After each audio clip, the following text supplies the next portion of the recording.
The noon event on Fridays I organized as a way for me as a new president could honor our stellar faculty. A professor, as you all know, is an academic term. It's a term of respect. It's a term that I don't use lightly, and we've had many professors in the room today, and we'll add Professor Matt Seeley to that list. Professor signifies a well-deserved status of a person, and I started the lecture series with the chairs of departments and as a way to show my respect for the stellar faculty and as a way to honor them. On Professor Seeley's bio, he instructs us that he received his BA in mathematics from Cornell and his MA in mathematics from the University of Montana. As with the other professors we've honored, he's been at SKC for a while. He's been here for 14 years and is currently department head of mathematics. His passion, he says, is in the challenge of helping students gain new confidence and skill in quantitative reasoning, communication, and problem solving. His mission is to share the joy and wonder of the mathematical world, and I see he's brought many props for us to share in that joy and wonder. On his abstract, he wrote, "Numbers seem to be the universal means of human expression. We internalize them at an early age and use them continuously to describe and interact with the world." So his lecture today will shed light on the intriguing question of whether numbers are created or discovered. Professor Seeley is clearly an intellectual, a mathematician. He is a stellar teacher. He is a mentor. He is also an athlete. He is also daddy to a very cute little girl and a colleague. Please welcome Professor Matt Seeley.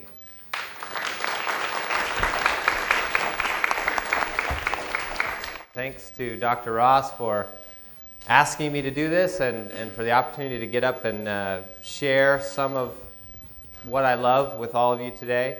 It's been great to be part of this lecture series and come and attend these and listen to all of the great information and passion that we've heard from other folks. And so this is my opportunity. It's a little bit intimidating, but I had fun kind of putting this together, and hopefully it'll be kind of an entertaining time together. I also know that there's a whole group here with the conference, and a lot of you have just chosen to come in and listen during lunch, so that's great that you came. And I was told I was supposed to mention my commuting. For the last 14 years, I've ridden my bike up to this college virtually every day, no matter the weather, and it's one of the things I really enjoy about my job here is that commute and being able to do that. Of course, we have the nice bike path now. But I must admit, and this is too bad on today of all days, that I did not ride today. And it really wasn't because of the weather, it was because of the hula hoop, and I couldn't think of a good way to carry that on my bike, so I didn't bring that with me. But you know what, as I thought about this, I thought that for me, to be honored is wonderful, but in a way, what I do in my job, I feel like I have a great job because I get to stand up and talk about something I really enjoy and try to share that with other people day after day. And I have, I was just thinking, I think this, if I counted right, this is the 60th time I've taught college algebra this quarter. And so the great thing about that is I've done it a little different every time, and I've always tried to make it a little bit better, and it's a challenge that I will never completely succeed at. I will never get it just right, where every student in the class learns as much as they can possibly learn, but I hope to get a little better every time, and it's wonderful to have that challenge before me in the years ahead, and of course all the other courses that I do, and we'll hear more about another course in a little bit.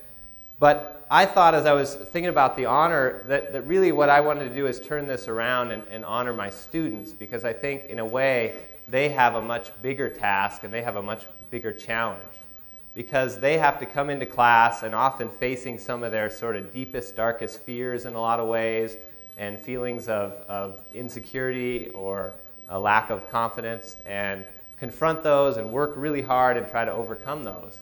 And that's a huge challenge. And sometimes my courses end up being, unfortunately, the difference between graduating and not graduating. And so that's something that I really want to honor those students, because the ones that come in and work hard and really put the effort in, they succeed and they overcome a great obstacle, great challenge. And so that's who really deserves the honor. So I start with a picture here. This is my 8 o'clock trigonometry class, or part of them. And you can see it's early in the morning. They don't look that enthusiastic, but they are there and they are working hard and challenged that way. And then, let's see if this works.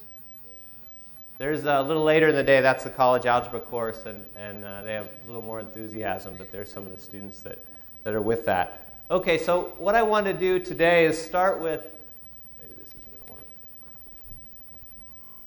Start with a short film, because I thought, when you used to go to the movies, you used to see kind of neat short films at the beginning, and so I should do that. It really doesn't tie in real directly to what I was going to talk about. And actually, when I saw this little video, I thought maybe I should completely change what I'm going to talk about for my talk. But this was only last week, and so I decided that probably that wasn't a good idea. But I think it's a really interesting video, and so I encourage you to watch it. And it comes from a Radiolab podcast. And just sort of see what it does to your brain and what you think about as you watch it.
Okay, so one of the things that I guess what I like about that video is that it just makes my brain start to think about all these things, and I thought symmetry is a really interesting topic. It's certainly a mathematical topic that we talk about a lot, but it's also, it just gets me going. Like you could go in all these different directions with it, and each one of those little images you could talk about that. And so it's kind of interesting to engage in that way with these visual images, and we'll try to see a little bit more of that later on. The other thing I did, since I was on a little bit of a symmetry bent, and I've always wanted to do this and never actually done it, I've talked about it and told my students about it, was to take some faces and look at the symmetry of faces. And one of the things that's interesting is we all sort of think, or that we have this sense that our faces are fairly symmetric. And yet they may be less symmetric than we think. And one of the experiments we can do is take a picture of a face and then reflect half of the face. So take the left side, say, and flip it over to the right side and make a face that's completely symmetric, two left sides. And then do the same thing for the right side. And so I had Kathy Thorson, I convinced her to help me do this because she said it wouldn't be that hard. And I didn't really want to learn how to do it myself. And so we did it on a few faces. And I got a few volunteers that really didn't volunteer. But first of all, here's my face. So there's the face with just the, and there's reflecting the other way. And you can see there's a little bit of change there that happens. And then now this is the other side put together. So you can see how the face changes there. So there's the three together. And they aren't that different, but you can certainly see that there's some asymmetry there. And almost like, it's almost in a way, as you watch the rest of these, like a different personality comes out, maybe, or maybe somebody that you don't recognize or something like that. Here's someone you might know, and this is the two sides there, and then this is the other side. You can see the lighting plays a role there. And this one was the most striking. Tilted her head just a little, which, of course, creates a bit of a challenge, create a little more of a challenge for Kathy, I think. But as you do this, notice how different these look. There's one side, and then when you reflect the other, it really changes to almost like a different person, which is kind of interesting to see that. Okay, so after the film short at the start and a couple neat images, I'm going to do a quick commercial break, and that is to just mention that one of the courses that I teach that I enjoy probably the most, and that a lot of this content we're going to talk about today comes out of, among other things, is the art of math, which is Math 101 here at the college.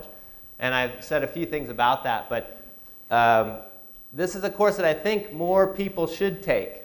And right now, a lot of liberal arts majors and social work majors and psychology majors, a few others take it, but not that many others, and I think it's a course I hope is my way to spread the joy of mathematics to more and more people, and I would love to have even some staff and faculty members from the college take it as well as other folks. But it's kind of a neat course, and we look at some great topics, and symmetry is one of those, and the fourth dimension, and infinity, and all kinds of neat stuff. So it's very different than an algebra course, very different than what you might normally think of as a math course.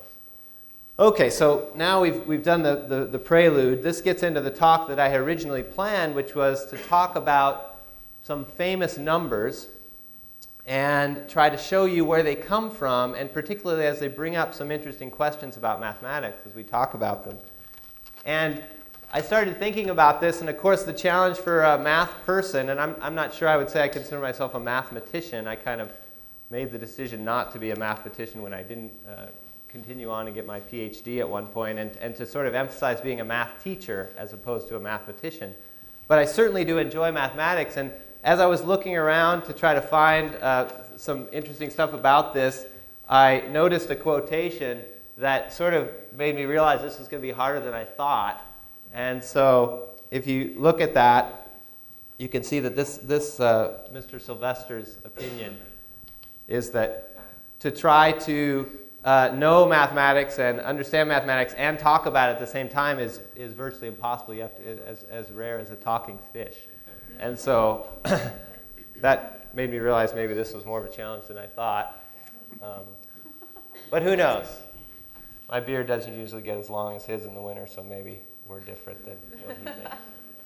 Anyway, so as I think about this stuff and as I teach that course, particularly the Heart of Mathematics, but this comes up in other courses as well, there's a great question that comes up, which is, what is mathematics and how is it different or the same as other things? Particularly, how is it different or the same from science?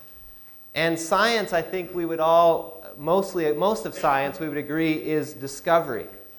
We come up with ways to discover things about our world in various ways, or about people, or all different kinds of things. And so math might be something like that, but more often than not, it almost looks like it's a creation. It's some horribly complicated, often, creation of humans. And so maybe it isn't something we discover. But what I'm going to try to show you is there's a lot about math that is sort of a discovery. And it does behave sort of more like science maybe than you might think. So for starters, I think this is true for most people, certainly true for me and I think my kids as well. The first formal mathematics that we do is counting. And we often learn to count before we really know what counting is. We memorize counting. My daughter that's here today was at the kindergarten roundup this week and she had to count. That was part of the process. So even before you may learn what the numbers represent, you learn this memorized counting process. And that's sort of where we start. And I think that's true for most people, but it's probably not as universal as we think. But I thought we would just try something. I've always wanted to do this, so I'll do this. So there's a few things I've always wanted to do that I'm going to do today that I haven't done in class because, I don't know, you guys let me stand up here and talk, and so I'll do it. But what I want to do is let's just count to 10 all together, and let's do it in as many different languages as we can together. Okay? So if you only know English and how to count to 10 in English, then use English. If you know some other language that you can count to 10, then go ahead and use that language. And if you want to make up a language, you can do that too. Okay? So we'll go ahead and count to 10 just to see how it sounds. So ready? 1, 2, 3, 4, 5, 6, 7, 8, 9, 10. Okay, good. You guys there was a lot of stuff happening out there. And so when we do that, it almost makes it sound like, well, maybe this is a universal thing and we hear these other languages, we think about other parts of the world, and if counting is just, like, can you even escape counting? If you're a human, are you going to come up with counting one way or the other? Because you think of objects, multiple objects, and you have to have names for what a single object and two objects and that. You know, it almost seems like it'd be a universal thing, and yet there is some sense that counting can be different in different ways, and a number sense isn't always that linear counting process. And one of the things, it is a couple, I noticed this one little piece, and I feel bad that I don't know more about traditional Native American mathematics than I do. I know just a little tidbits here and there. And it's hard to find out that information.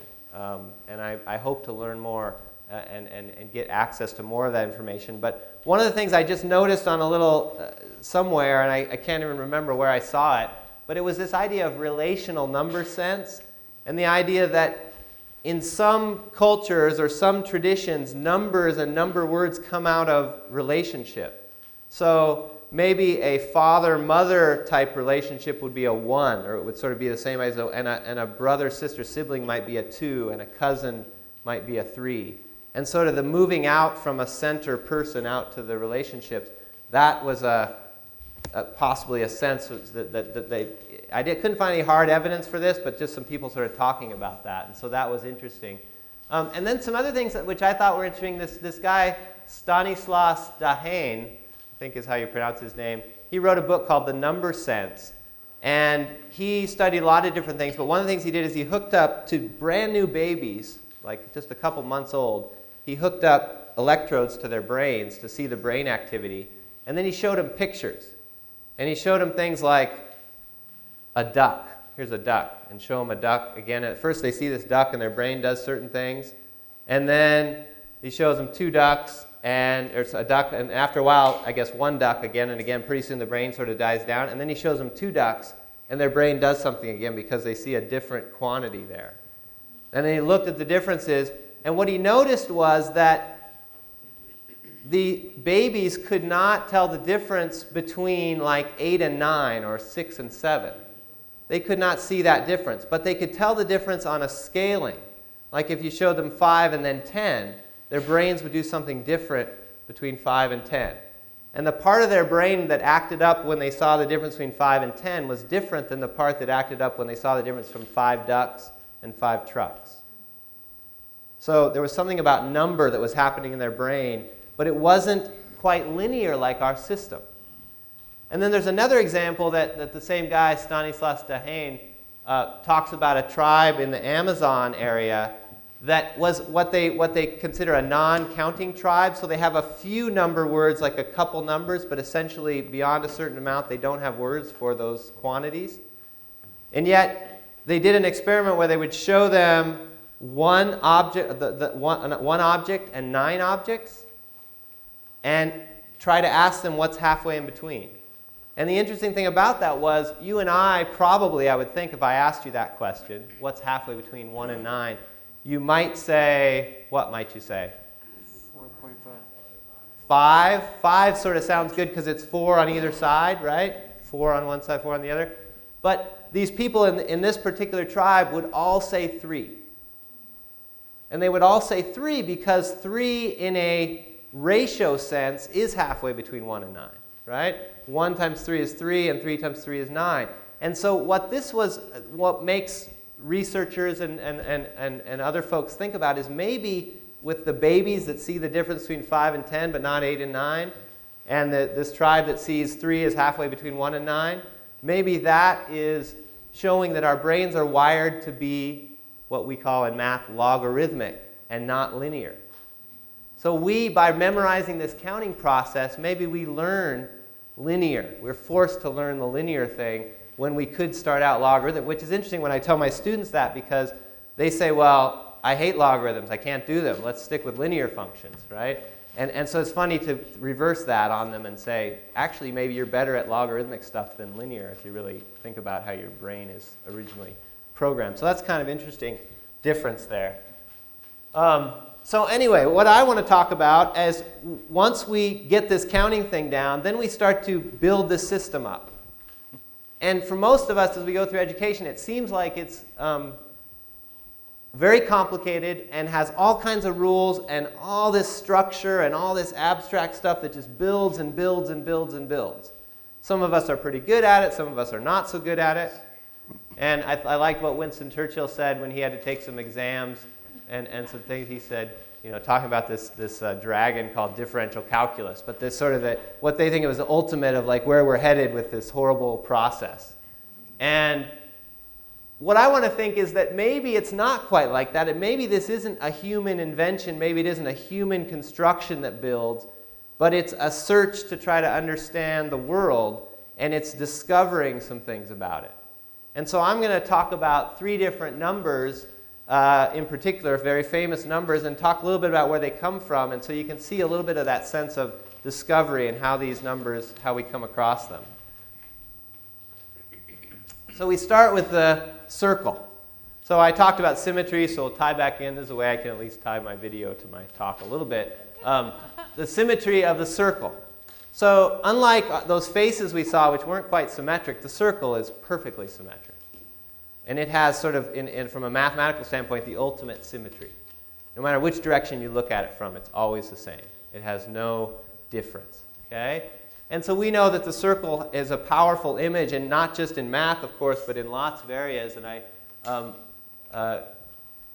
got this from, I think this is from what's called his Great Vision, Black Elk's Great Vision, which I believe, if the information I had was that it happened at age 9, but he didn't tell about it until later. And talking about the image of the circle and of the hoops and the whole process that goes with that. So it's kind of course we know that the circle is a big part of spiritual aspects as well as, nature and all that. And so there's some examples of circles and so many different places that we encounter them. So what I want to do is just a little thing which maybe you've all done. I think you've all heard of what I'm going to talk about before, but often it's just presented as here's this magical quantity, but we don't all see where it comes from. And I often find with my students that if we can take the time to look at where it comes from and hands-on more, or at least you won't get to touch it, but I'll do the hands-on part and see that. So I got this hula hoop, which is a nice circle, mostly pretty symmetric. And so one of the things people discovered, and this happened, the Greeks are most famous for it, but it happened all around the world in all different cultures and traditions, is they started looking closely at circles, and they found an interesting thing to be true, and that is that if you take a measurement of the distance across the circle, so this is a ribbon which measures what's called the diameter of the circle, right? So you take a measurement across, every circle has a diameter. Some big ones have big diameters, small ones have small diameters. And then you take that distance, which seems like an obvious distance about a circle, how far is it across it, and you start laying that down on the outer edge. So this red ribbon represents one of those diameters as it goes around, right? And then, so I measured that, then I stop that, that's one, then I measure another diameter and it stops here. And then I measure another diameter and it stops here, but it doesn't quite get there. I've got 3, right? 3 around. And let me tell you, there's a lot of math students in history who would have been much happier if it had turned out that 3 was exactly the distance around. But it's not, right? And so that creates a huge amount of sort of challenge and all this extra stuff for math students because of this little yellow part, which is the little extra part. And it's about 1/7 of a strip, 1/7 of a diameter, but it's not quite 1/7 either. And 1/7 is already bad enough because it's kind of a messy fraction to begin with, right? But it's worse than that. And as a matter of fact, as people tried to measure it closer and closer, which the Greeks did and other people did, they found that it was a harder and harder number to get a handle on. But it turns out that it's this number that they sort of discovered in the process, and of course you probably know the name of the number. The number is pi. And every time I think about pi, what I keep thinking about is, why that? Right? Why is our universe such that that number is there? And I think most people would have to agree that humans didn't make that up. It's part of it. And Carl Sagan wrote a book, and there was a movie called Contact, and has a lot about the digits of pi, and everybody's, but the thing about the digits is they never stop and they never show a pattern. They never repeat. And it's what's called an irrational number. It's also what's called a transcendental number, which I won't get into too much right now. But that's it's just part of our world, right? And so that's an inescapable number that we sort of have to deal with. And the questions are like, what if, as some people have a fantasy, or maybe it's not a fantasy, that we could be like a little tiny droplet in somebody else's bigger universe, like our whole universe could be a little speck. Well, what about those people in that super universe when they measure circles? Do they still get pi? Or could it be possible that there would be a world in which that number didn't show up? Well, that's sort of a tough question to answer, but based on our geometry and the way we think of things, we sort of say that number is there. There's no way to avoid it. And so I thought I would mention one other little story about pi, and that is this guy named Buffon, or however you say his name. He's French, I think. Has a long name and a fancy jacket. And so he was famous for thinking about pi in what seems like a completely different way.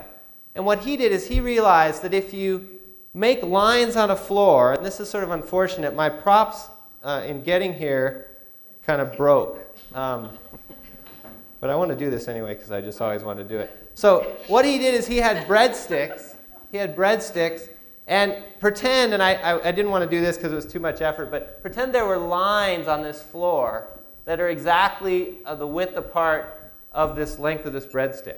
Okay? If I throw this breadstick, it might land crossing a line, or it might land in the middle between two lines and not crossing. Right?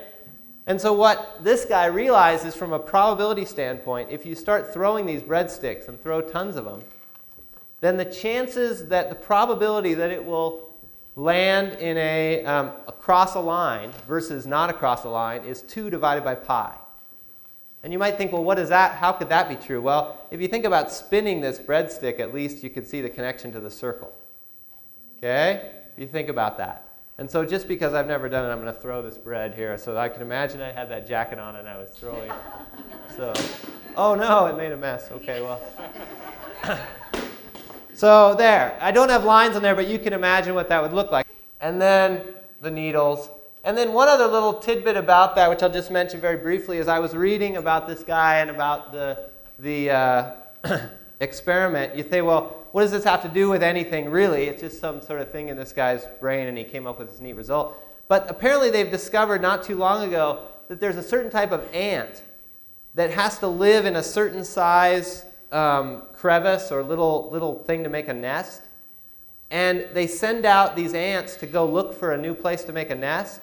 And it's really important, the radius or the diameter of the little circle. And so what they do apparently is they run once across this little nest, potential nest. They run once across it and leave a little track.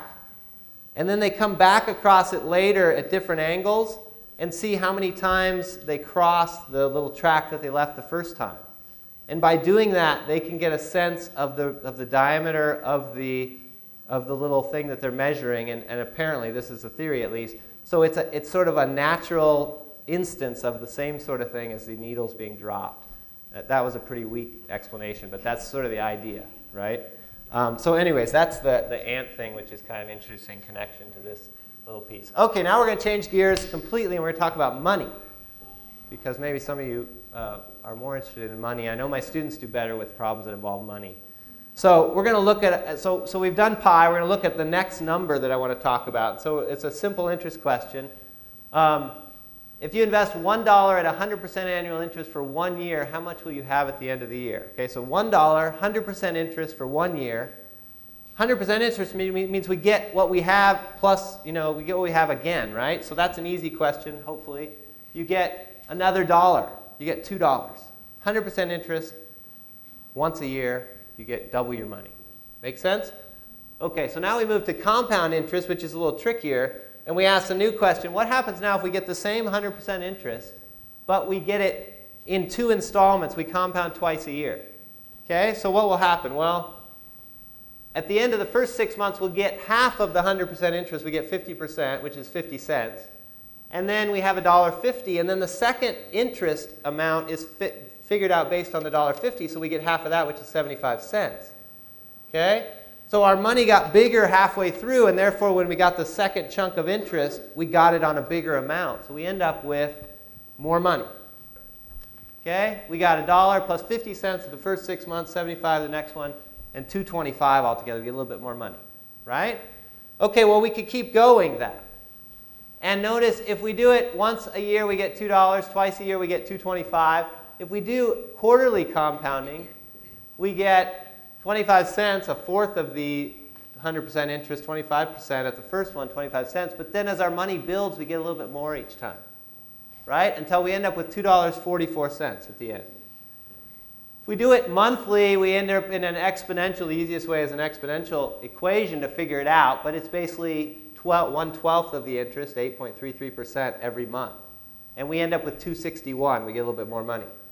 Okay, now if we continue that pattern, notice we could compound interest as often as we want. We could do it monthly. We talked about weekly, daily, and even hourly, 8,760 times a year. But here's what's interesting about this problem. It's not that we'd actually ever compound interest in this way, and who's going to get 100% interest anyway. The interesting thing is the number we end up with.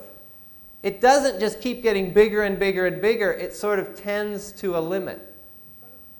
And the limit is this number, and it's another one of those weird numbers that has this pattern that doesn't seem to repeat, and it's famous. It's called E.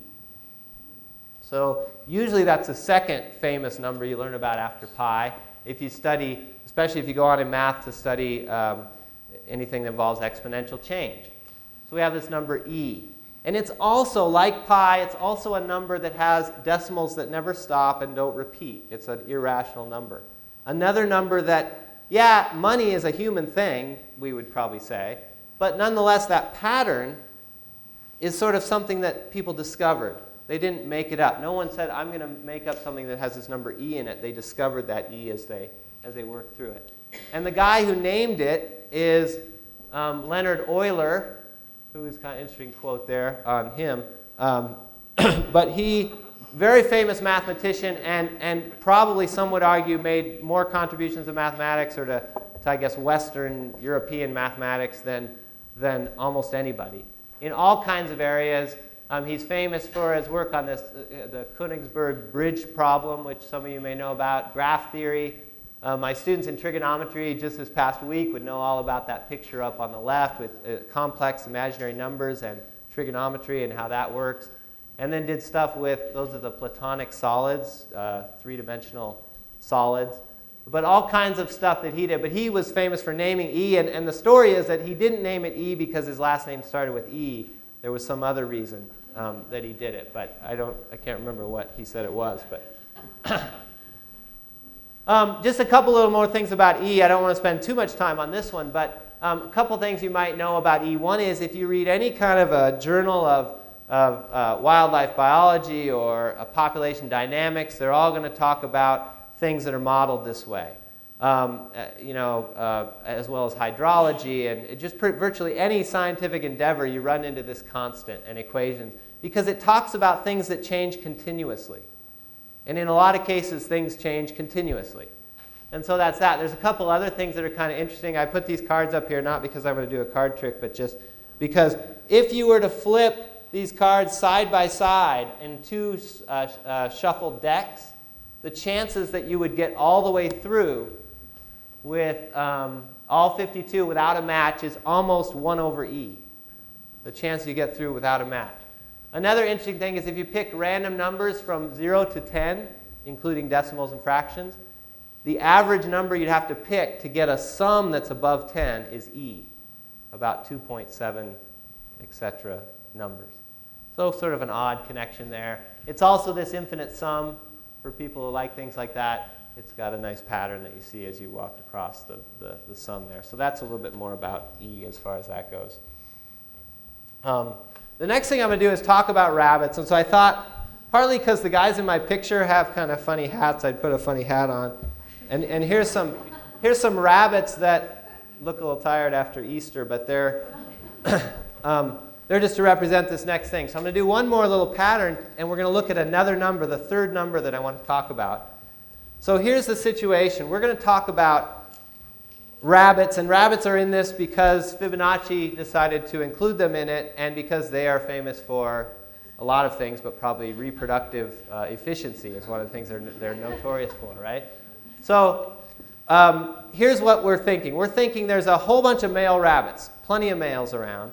But there's only one female, and she starts out as a young rabbit, and we're going to simplify this as much as possible.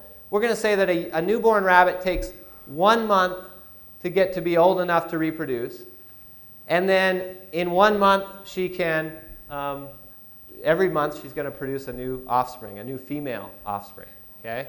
Maybe there'll be male offspring too, but we don't care as much about them. We're just going to think about the females. So we start in month 0 with one young female. And no adult females, right? So in month 1 month later, she's now an adult.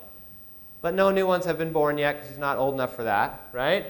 And then the next month, she's now an adult still, but she's had a baby, another female. So there are 2 altogether. Make sense? So what about the next one? Well, now next month there's going to be how many adults?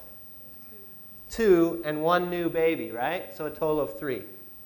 And then the next month, we're going to have 3 adults and now 2 new babies because there were 2 adults the previous one, total of 5. Then in 5, we're going to have 5 adults because the 2 grew up and now are adults. And we're going to have 3 new babies because there were 3 adults in the previous month, and then 8 altogether. And 6, we go on. Now, what I'd like you guys to do, if you want to, is look up here and see if there's patterns. What kind of patterns do you see in this table? Apart from thinking about rabbits, let's just let that go for a second and think about the numbers themselves. And you can kind of see the patterns that show up. And you might be able to use those patterns to predict what's going to be on the next line without even thinking about the rabbits, just the numbers themselves. Okay? And so you can sort of see that the next number in adult females has got to be 13, and you can see how the 8 came from the 8 over there, and so on, right? And then if you put them together, so see if this fits what you think the pattern should be if you kept going. You see how that pattern shows up? And now look at the columns. What do you notice about all 3 of the right-hand columns?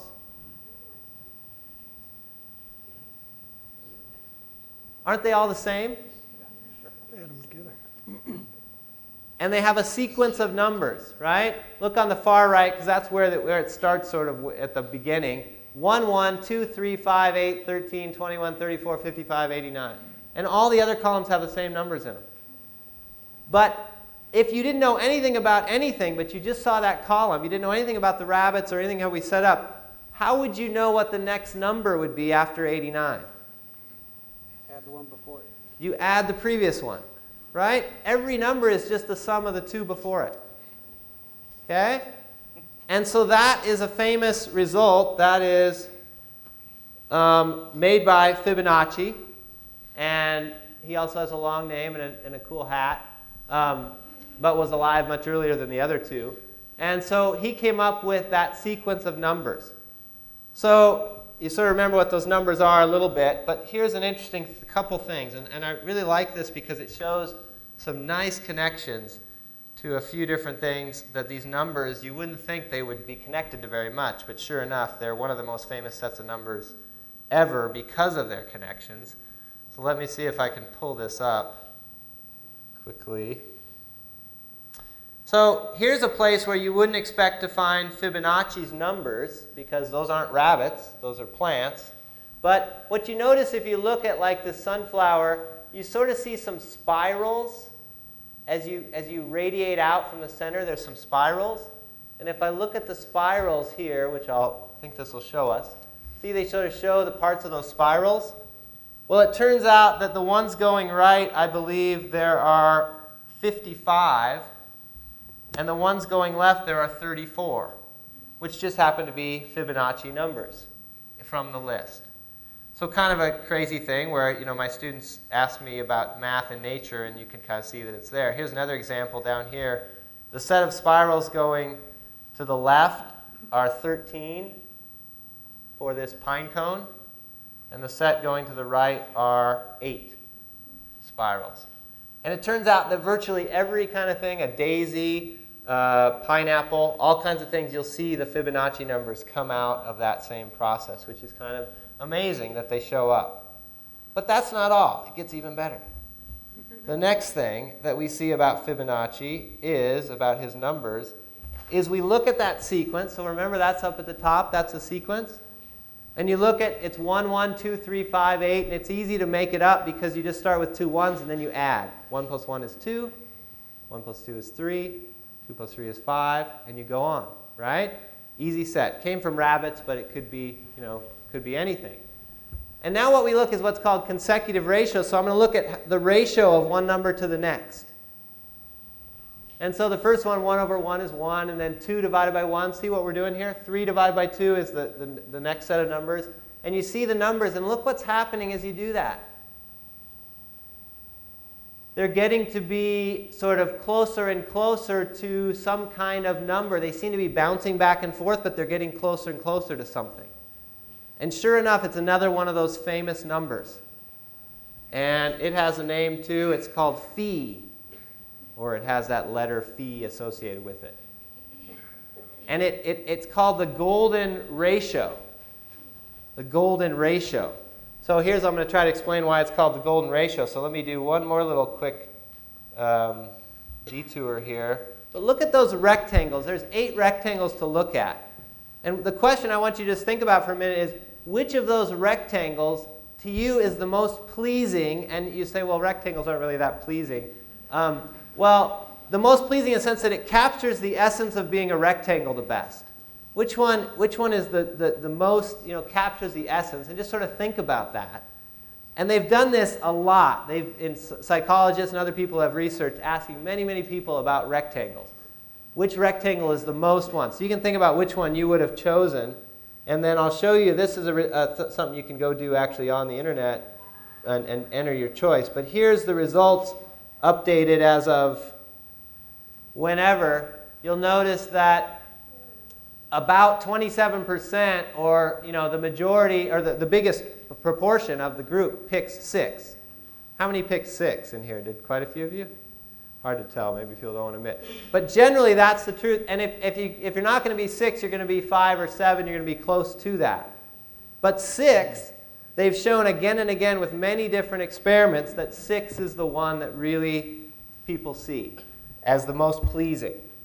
And so that's called, it has a name, it's called the golden rectangle.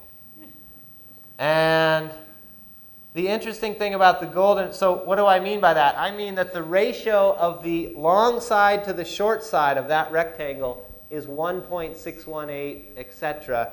It's phi, which came from rabbits and also showed up in the numbers of spirals of. So you can see how neat this number is because it shows how sort of integrated everything is in terms of things that exist in the natural world and relate to our human brains and the way we see rectangles and everything else. It's really interesting how that fits together. And what they find is that that golden rectangle shows up in a lot of places. And here's some examples of it that I found just looking around. I measured my credit card, and it was just about spot on to the ratio of phi. Okay? So is that on purpose or not? I think it's the top center window in the doorway there. That's a golden rectangle in that picture there. That the little inside part of the camera, as well as the whole camera itself, if you sort of capture the rectangle, is close to that. And a lot of computer screens end up being golden rectangles, or pretty darn close. This book right here just happened to be a golden rectangle when I measured it. I just had it on my desk, and so I measured it, and it was pretty darn close. And, of course, we all know a 3x5 card, our Fibonacci numbers, right? 3 and 5, 5 divided by 3 is close to a golden rectangle. So kind of interesting. And one more little connection to that is a neat thing about the golden rectangle at the top is if you cut off a square. So you take a golden rectangle and you cut a square off of it, the little rectangle on the right side is another golden rectangle. And then if you cut a square off of that, you get another golden rectangle. If you cut a square off of that, you get another golden rectangle. And that creates a spiral. And that spiral, it turns out, is very much along the lines of where you see in what's called a chambered nautilus, or a shell like that. They have that same spiral. So you can see how that might be connected to the way that the sunflower spirals out and some of the other things, sort of some, if you looked into it a little bit more. But an interesting connection there with another natural occurring. And so this number phi shows up in all these different areas. And then I just thought I'd finish with a quotation that I thought was kind of neat, just in terms of not just this talk, but all the talks we've had so far, in terms of the need for us to search for new knowledge and try to understand the world. And it's kind of a nice quote from Einstein. My breadsticks. So with that, I guess I will open it up to questions, if anybody has any quick questions before we finish up.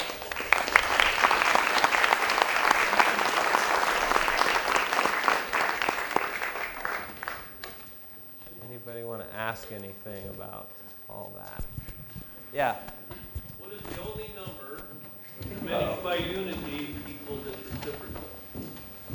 The only number equal to its reciprocal? When diminished by 1 equals its own reciprocal. Oh boy. It's some ninths. It's 10 ninths? No, not 10 ninths. I don't know that I can do that right off the top of my head. Phi. Oh, right. You're right. It is phi. I knew that, but I didn't think of it. But good, yeah. So what he was saying is if you subtract 1 from phi, then you get 1 over phi, if that makes any sense, right? You subtract 1 from phi, it's equal to 1 over phi. So another fact about that number. Yeah, thanks. Other questions? How does that relate to music? How does that? The question was, how does that relate to music? I'm not sure I'm the best person. There's a lot of great math in music, but I'm trying to think where. Does anyone know where phi shows up in music by any chance? Or something about ratios of frequencies and the difference between a consonant or a dissonant, chord or something like that. Yeah, there are chord progressions and have numbers in them, but I don't know enough about that to really answer that question. But I think Dan's right that you can see phi in there somewhere. Of course, yeah, go ahead. There's another one actually. If you look at the arrangements of white and black keys on the piano, 2, 3, 5, 8, and an octave, 13, and then come back. Right. So great. Another one. Good music one connection there. You can find those in all kinds of places. Which I guess, you know, what the sort of the summary of all this is that we see it as part of our world in so many different ways. And so we aren't making up math as just something hard to understand. We're discovering it as part of our world. And that's, you know, kind of we see so many different connections to that. Other questions?